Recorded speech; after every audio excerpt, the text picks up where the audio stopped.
ஓம் சாய்ராம். சாய் சங்கரா channel நேயர்களுக்கு என் அன்பு வணக்கங்கள். போன எபிசோட் முடியும் பொழுது நான் என்ன சொல்லியிருந்தேன் அப்படின்னா, கலியுகத்தில் ஒரு பக்தனுக்கு பாபா நிகழ்த்திய லீலை என்ன அப்படிங்கிறத நம்ம அடுத்த எபிசோடில் பார்க்கலாம் அப்படின்னு நான் சொல்லியிருந்தேன் இல்லையா. இந்த லீலையை கேட்டால் நமக்கு பாபா உயிரோடு தான் இருக்கிறார் அப்படின்ற ஒரு நம்பிக்கை ஏற்படும். இதில் நிறைய பேர் என்கிட்ட இன்ஸ்டாவில் சரி இல்லை மெசேஞ்சரில் என்ன மெசேஜ் அனுப்பி கேட்குறீங்க அப்படின்னா, அக்கா எங்களோட லீலைகள் எல்லாம் நீங்கள் சொல்லுவீங்களா அப்படின்னு பல பேர் அனுப்பியிருக்கீங்க. பல பேர் உங்களோட லீலைகளும் அனுப்பியிருக்கீங்க. நிச்சயமாக உங்களோட லீலை, ஏன்னா இது எதற்காக சொல்கிறோம், யாருக்குமே இப்போ எனக்கு ஒரு லீலை நிகழ்ந்தால் நான் போய் எனக்கு பாபா பண்ணிட்டார் அது ஒரு பப்ளிசிட்டி கிடையாது.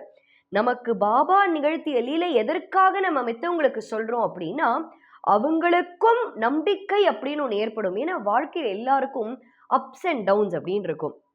சில நாள் ரொம்ப சந்தோஷமாக இருப்போம், சில நாள் கஷ்டம் ஏதோ மாறி மாறி ஒரு துக்கம் மனசை போட்டு வாட்டி எடுக்கும் அப்படின்னு சொல்லுவாங்க. அந்த சமயத்தில் நம்மளுக்கு என்ன தோணும் அப்படின்னா, பாபா நீங்கள் இருக்கீங்களா பாபா, இல்லை இல்லையா. அப்போது இந்த மாதிரி லீலைகள் கேட்கும் பொழுது பாபா கண்டிப்பாக இருக்கார் அப்படின்னு அந்த நம்பிக்கை வரும் பாருங்களேன். அதற்காக தான் இந்த கலியுகத்தில் நிகழ்ந்து கொண்டிருக்கும் லீலைகளை நம்ம தொடர்ந்து பல எபிசோட்ஸாக நம்ம பார்ப்போம். அந்த மாதிரி இந்த எபிசோடில் இந்த லீலை யாருக்கு நிகழ்ந்தது அப்படின்னா, ஒரு டாக்டர் ஃபேமிலிக்கு. எனக்கு ரொம்ப நெருங்கிய ஒரு குடும்பம் அவங்க. எனக்கு ஒரு சகோதரி, எனக்கு கூட பிறந்த ஒரு சகோதரி இருந்தால் நான் என்ன அளவுக்கு இருப்பேனோ அவங்க என்கிட்ட என்ன அளவுக்கு அன்பாக இருப்பாங்களோ அதே மாதிரி அந்த குடும்பத்தினர் ஒருத்தரும் எங்கள் மேல் அவ்வளவு பாசத்தோடு எங்களுக்கு ஒரு வெல்விஷர் அப்படின்னு சொல்லலாம். அதே பற்று, அதே அன்பு, அதே மரியாதை எங்களுக்கும் அந்த குடும்பத்துக்கு மேலே உண்டு. அப்போது அந்த குடும்பத்தில் நான் சொன்னேன் இல்லையா, அந்த குடும்பத்தில் 2 பேரும் டாக்டர்ஸ். அவங்களுக்கு அந்த தம்பதியருக்கு 2 மகன்கள், 2 பேருமே டாக்டர்ஸ், பெரிய டாக்டர்ஸ் 2 பேரும். ஆனால் அந்த குடும்பத்தில் ஒரு சோகம் நிகழ்ந்தது. என்னன்னு பார்த்தீங்கன்னா, நம்ம முக்கியமாக இந்த விஷயம் பார்க்கணும். டாக்டர்ஸாக இருந்தாலும் அந்த 2 பசங்களுடைய தாய் பார்த்தீங்கன்னா பண்ணாத பூஜை கிடையாதுங்க. தினம் தினம் தினம் பாபா மேல் அவ்வளோ அன்போடு அவ்வளோ ஸ்ரத்தையோடு பூஜை பண்ணுவாங்க. அந்த குடும்பத்தில் இருக்கிற எல்லாரும் அப்படிதான். அப்போது அந்த பூஜையை தாண்டி அவங்க இப்போ ஒரு உதாரணத்துக்கு நான் சொல்கிறேன். இப்போது கார்த்திகை மாதம் அப்படின்னா மாலை போட்டு ஸ்ரத்தையாக ஐயப்பனை போய் பார்க்கணும் அப்படின்னு ஒரு உறுதி எடுத்து அவங்க மட்டும் இல்லாமல் அவங்க ஜென்ரேஷனுக்கும் அதை சொல்லித்தராங்க.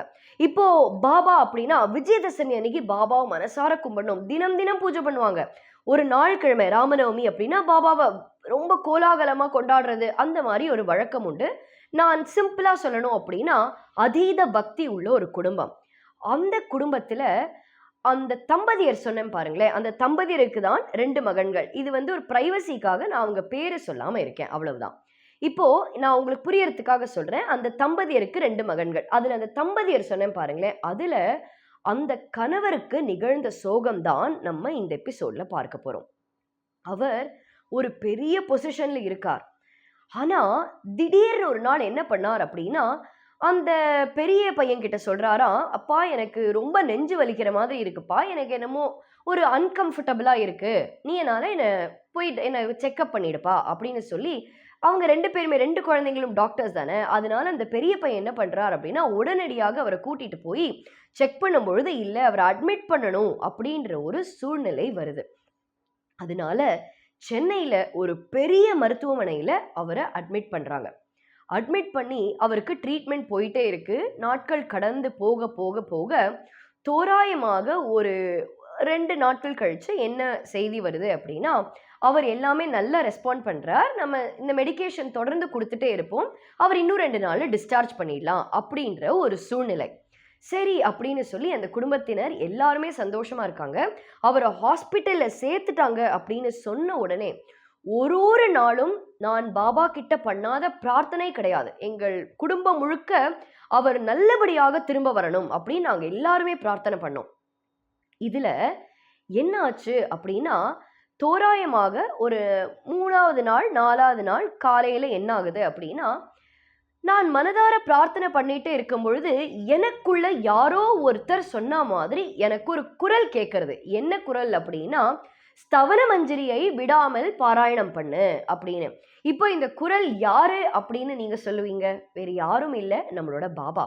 அப்போ எனக்கு அவ்வளோ சந்தோஷம். பாபா கிட்ட என்ன சொன்னேன், நான் எப்பயுமே எல்லா நிறைய எபிசோட்ல உங்ககிட்ட சொல்லியிருக்கேன், லோகா சமஸ்தா சுகினோ பவந்து.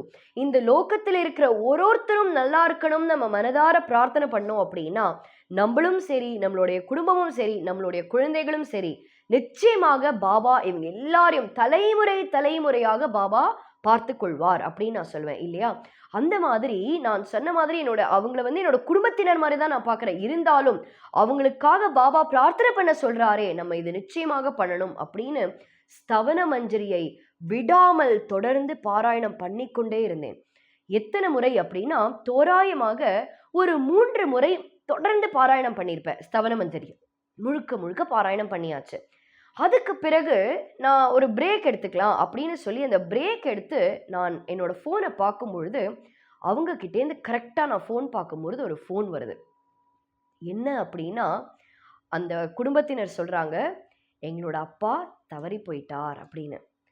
என்னால் அந்த துக்கத்தை தாங்க முடியல. வாய் வார்த்தையால் என்னால் பேச முடியல. அடுத்த வார்த்தை என்ன அப்படின்னா, பிறப்பும் இறப்பும் மனிதர்களோட கையில் இல்லவே இல்லைங்க. இருந்தாலும் பாபா இன்னைக்கு காலையிலே என்ன ஸ்தவனமஞ்சரி படிக்க சொன்னீங்களே, அந்த நபரை எதற்காக நீங்கள் கூட்டி கொண்டு போகணும் அப்படின்னு நினச்சேன். மனசார இவ்வளோ நினச்சேன். ஆனால் அந்த குடும்பத்தினர் யாருக்கிட்டையும் இதை பேச முடியல. அப்போது எனக்கு தெரிஞ்ச ஒரு சுவாமிஜி, அவர் தன்னுடைய வாழ்க்கையை பாபாக்காகவே அர்ப்பணித்திருக்கார்.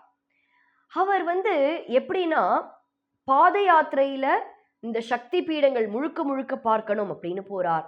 திடீர்னு போய் வெறும் சைக்கிள் தாங்க, எதுலேயுமே போக மாட்டார். சைக்கிளில் எடுத்து எல்லா இடத்துக்கும் முழுக்க இந்தியா முழுக்க அத்தனை இடத்துக்கும் போய் பகவானை தரிசனம் பண்ணிட்டே இருப்பார். எப்படின்னா, அந்த சுவாமிஜியோட வாழ்க்கை எப்படின்னா, ஒரு பெரிய கம்பெனியோட சிஇஓவா இருந்தார். சீஃப் எக்ஸிக்யூட்டிவ் ஆஃபீஸராக இருந்து எதுவுமே வேண்டாம், பாபா மட்டுமே போரும் அப்படின்னு தன்னுடைய வாழ்க்கையே முழுக்க பாபாக்காக அர்ப்பணித்த ஒரு மகான் அந்த சுவாமிஜி. அவர் கிட்ட உடனடியாக நான் சொன்னேன், சுவாமிஜி என்னன்னு தெரியல, அவங்க போயிட்டாங்க அப்படின்னோடனே அவர் ஒரே வார்த்தை சொன்னார், எதுவுமே நடக்கல, பாபா இருக்கார் அப்படின்னு. அப்போ அவர் சுவாமிஜி மகான், நான் சாதாரண ஒரு மனிதன், அவ்வளவுதான் இல்லையா.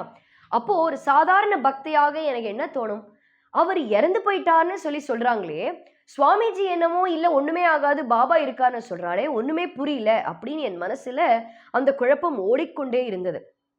உடனடியாக மறுபடியும் அந்த குடும்பத்தினருக்கு நான் ஃபோன் பண்றேன்.